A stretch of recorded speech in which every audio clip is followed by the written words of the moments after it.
किसानों ने एक बार फिर दिल्ली का रुख किया, लेकिन सिर्फ अपने देश भारत में ही नहीं बल्कि यूरोप में भी किसान पिछले कुछ वक्त से प्रोटेस्ट कर रहे हैं। दुनिया में आखिर ऐसा क्या हो रहा है कि हर तरफ किसान प्रोटेस्ट कर रहे हैं? इस वीडियो में कुछ सवालों के जवाब तलाशने की कोशिश करते हैं। भारत से यूरोप तक किसानों का प्रदर्शन आखिर क्यों हो रहा है? भारत में किसान आखिर किन मांगों को लेकर प्रदर्शन कर रहे हैं? यूरोप के किन देशों में किसान प्रदर्शन कर रहे हैं और उनकी आखिर क्या मांगे हैं? स्विच एक्सप्लेनर में आज इसी पर बातचीत। मैं हूं सैयद सोबान। आपको याद होगा कि साल 2020 में किसानों ने दिल्ली का रुख किया था और उस वक्त मांग थी कि किसानों से जुड़े हुए 3 कानूनों को वापस लिया जाए। सरकार को उस वक्त किसानों के आगे झुकना पड़ा और सभी कानूनों को वापस लेना पड़ा था। तब जाकर किसान माने और दिल्ली में चल रहे प्रदर्शन को खत्म किया गया। जिन कानूनों को सरकार ने वापस लिया था उसमें the farmers produce trade and commerce promotion and facilitation act था। दूसरा कानून था the farmers empowerment and protection agreement of price assurance and farm services act और तीसरा था the essential commodities amendment act. Bharat में एक बार फिर किसानों ने दिल्ली चलो नाम से प्रोटेस्ट का ऐलान किया, जहां 13 फरवरी 2024 की तारीख तय होती है और बताया जाता है कि किसान इस दिन ही दिल्ली पहुंचेंगे। सरकार ने बातचीत करके इस प्रोटेस्ट में शामिल किसानों को समझाने की कोशिश भी की, लेकिन बात नहीं बनी। कई रिपोर्ट्स में दावे हुए कि कुछ मांगों को मान लिया गया है, लेकिन इस पर हम बाद में बातचीत करेंगे। इस बार किसानों के लगभग 250 यूनियंस ने एक साथ आने का प्लान बनाया। इसमें केएमएम यानी किसान मजदूर मोर्चा, जो दावा करता है कि उनके साथ करीब 100 किसान यूनियन हैं। दूसरा है संयुक्त किसान मोर्चा नॉन पॉलिटिकल, जो दावा करता है कि उसके साथ करीब 150 यूनियन शामिल हैं। इनका मकसद है कि सरकार ने जो 2 साल पहले वादे किए थे उनको दोबारा फिर से याद दिलाया जाए। लेकिन एक बात और यहाँ पर ध्यान देने वाली है कि 2020 और 21 में जो दल प्रोटेस्ट 3 कानून के खिलाफ कर रहे थे, वो दल इस बार प्रोटेस्ट में शामिल नहीं है।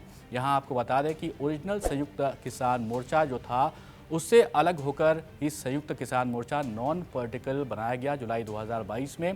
इसके कोऑर्डिनेटर का नाम है जगजीत सिंह डल्लेवाल, और जो कि पंजाब बेस्ड भारतीय किसान यूनियन सिद्धूपुर फार्म यूनियन के अध्यक्ष भी हैं। उनके संयुक्त किसान मोर्चा से कुछ मतभेद थे और इसी के चलते वो अलग हो गए थे। और अब यहाँ पर बात करते हैं केएमएम यानी कि किसान मजदूर मोर्चा की।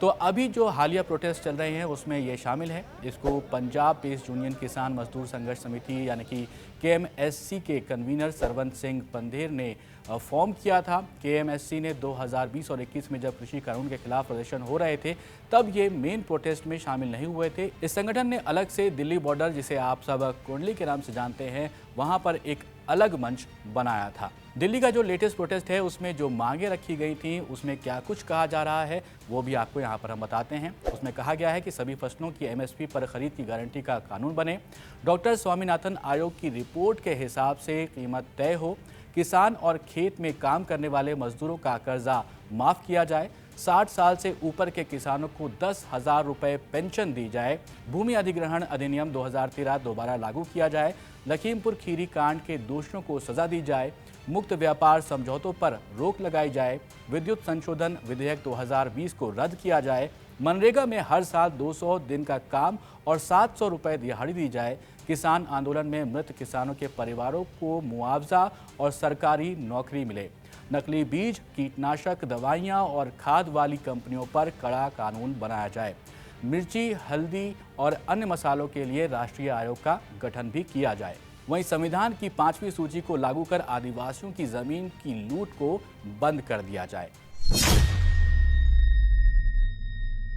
फरवरी के शुरुआत से ही यूरोप के कई देशों में प्रदर्शन देखने को मिल रहा है। इसमें Italy, Spain, Belgium, Germany, France, Portugal और पोलैंड जैसे देश शामिल हैं।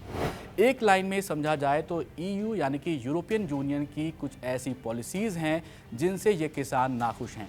वहीं अलग अलग देशों में किसानों के मुद्दे अलग अलग नजर आ रहे हैं, लेकिन मोटे तौर पर देखा जाए तो इनमें से ज़्यादातर यूरोपीय देशों के किसानों का विरोध जो है वो इसलिए है क्योंकि किसानों को उनकी खेती के लिए अच्छे पैसे नहीं मिल रहे हैं। उन पर अलग अलग टैक्स लादे जा रहे हैं। क्लाइमेट से जुड़े हुए कई ऐसे रेस्ट्रिक्शंस हैं जो इन किसानों को परेशान कर रही हैं। इन किसानों का ये भी कहना है कि नॉन ईयू कंट्रीज़ इनको काफ़ी कड़ा कंपटीशन दे रहे हैं। यहाँ सबसे ज़्यादा प्रॉब्लम यूक्रेन से हो रही है। यहाँ से सस्ते में इंपोर्ट हो रहा है, जिसकी वजह से इन देशों के किसानों को अपनी खेती की वैसी कीमत नहीं मिल पा रही है जैसी उनको मिलनी चाहिए। अब इसकी वजह है कि रूस यूक्रेन के बीच वॉर चल रही है और यूरोपीय देशों ने यूक्रेन से आने वाले कई जो इंपोर्ट्स हैं उस पर छूट दी है, जिससे यूक्रेन समेत अन्य देशों से सस्ते फार्म प्रोडक्ट्स यूरोप के बाज़ारों में आ रहे हैं और इसी वजह से इन देशों के किसानों को कंपटीशन काफ़ी कड़ा देखने को मिल रहा है। बेल्जियम में हज़ारों की संख्या में किसान सड़क पर उतरे थे। यूरोपीय संसद के बाहर किसानों ने प्रदर्शन किया था। यहाँ उनकी मांगे थी कि बढ़े हुए टैक्स और बढ़े हुए फ्यूल की कीमतों को कम किया जाए। यहाँ किसान बेल्जियम की राजधानी ब्रुसेल्स पहुंचे थे। रिपोर्ट्स में दावा किया गया था कि ट्रैक्टर से किसानों ने संसद को ब्लॉक करने की भी कोशिश की। प्रोटेस्ट करने वाले लोगों ने पुलिस पर अंडे और पटाखे तक फेंककर विरोध अपना जताया था। जर्मनी में भी किसान प्रदर्शन के लिए उतरे। यहाँ किसानों की मांगे थी कि जो उनको सब्सिडी दी जाती है उसमें कटौती ना की जाए। किसानों ने जर्मनी के बर्लिन समेत कई शहरों में प्रदर्शन किया, जहां खाद बिछाकर किसानों ने अपना विरोध दर्ज किया। जर्मनी की सरकार ने दिसंबर में किसानों को दी जाने वाली सब्सिडी में कटौती की थी। फार्मिंग के लिए डीजल पर दिए जाने वाले टैक्स रिफंड, ट्रैक्टर्स पर छूट को खत्म कर दिया था। फ्रांस में भी किसान सरकार से नाखुश नजर आ रहे हैं। किसान फसलों की कम कीमतों, ग्रीन रेगुलेशंस और फ्री ट्रेड एग्रीमेंट पर जल्द से जल्द कार्रवाई करने की मांग कर रहे थे।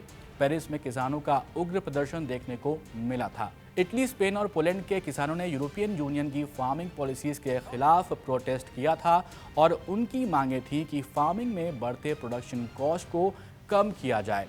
कम प्रॉफिट्स और नॉन ईयू कंट्रीज से अनफेयर कंपटीशन को भी यहां पर सुलझाया जाए। तो ये हुई बात यूरोप के किसानों की। दुनिया भर के अलग अलग देशों में किसानों का प्रोटेस्ट चल रहा है, लेकिन हम आपकी राय भारत में किसानों के हो रहे प्रोटेस्ट पर जानना चाहेंगे। पहला सवाल ये कि किसानों की ये मांग किस हद तक सही है। दूसरा ये कि सरकार किसानों को जिस तरह से रोक रही है ऐसा करना सही है या नहीं। आप ज़रूर अपने कमेंट्स को हमें यहाँ पर लिखकर बताएं और ऐसे ही वीडियोस देखने के लिए कीप वॉचिंग स्विच।